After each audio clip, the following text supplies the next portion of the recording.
Hello students, আজি video আমি discuss কৰিব গৈ আছো আমাৰ OMR শীট বিলাক কিদৰে চেক কৰা হয় আমাৰ ইতিমধ্যে HSSC 2025 হৈ গল আৰু HS ফাৰ্স্ট ইয়াৰ আমাৰ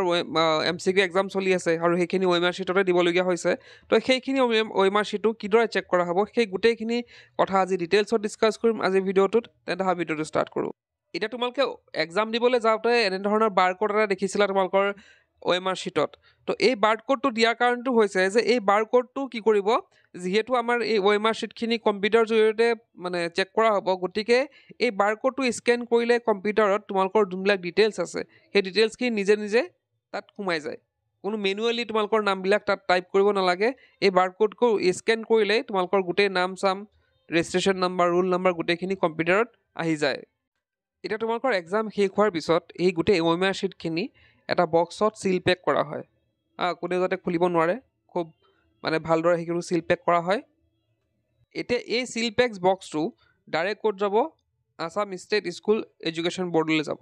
সমুকৈ ASSEB বৰ্ডলৈ যাব আৰু তাতে এই পেকটো ফটো খোলা নহয় অকল তাতে কি কৰা হ'ব খোলা হ'ব এতিয়া এই গোটেই প্ৰসেসটো কৰিবলৈ মানে আমি কি ইউজ কৰিব এটা মেচিন ইউজ কৰা হ'ব এই মেচিনটো দেখিছা তোমাকে স্ক্ৰিনত এই মেচিনটোত কি কৰা হ'ব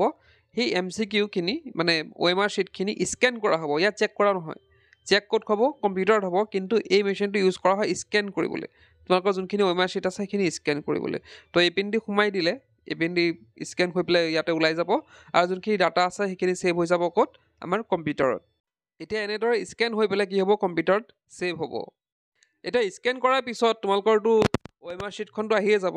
লগতে তোমালোকৰ নাম আহিব তাতে ৰেজিষ্ট্ৰেচন নাম্বাৰ ৰোল নাম্বাৰ গোটেইখিনি যোনটো আমাৰ বাৰকোড আছে সেইটো স্ক্যান হৈ পেলাই গোটেই ডিটেইলছটো আহি যাব তাৰ পিছত আহিব আমাৰ স্ক্যানিংৰ কাম মানে চেকিংৰ কাম এটা চেকিংৰ ক্ষেত্ৰত সফটওয়্যাৰ থাকে অলৰেডি কম্পিউটাৰত অলৰেডি সফটওয়্যাৰ ভৰোৱা থাকে এই সফটওয়্যাৰ যোগেদি কি হ'ব আমাৰ চেকিং কৰা হ'ব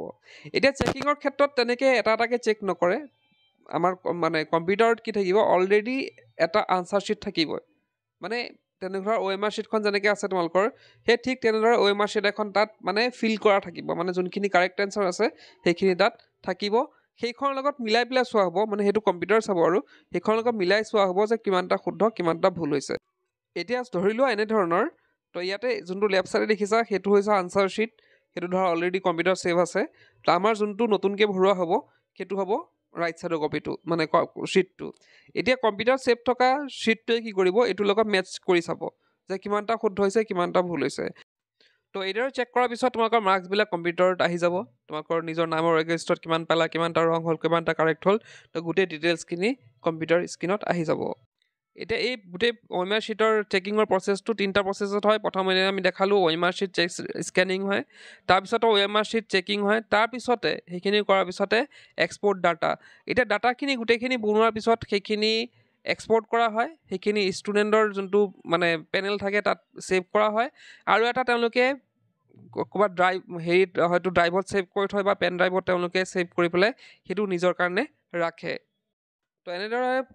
কমপ্লিট হয় আমাৰ OMR শীট চেকিং প্ৰসেস তিনটা মাধ্যমেৰে যায় আৰু তিনটা মাধ্যমৰ যোৱাৰ পিছতে গোটেইখিনি আমাৰ ৰিজাল্ট আমি পাই যাওঁ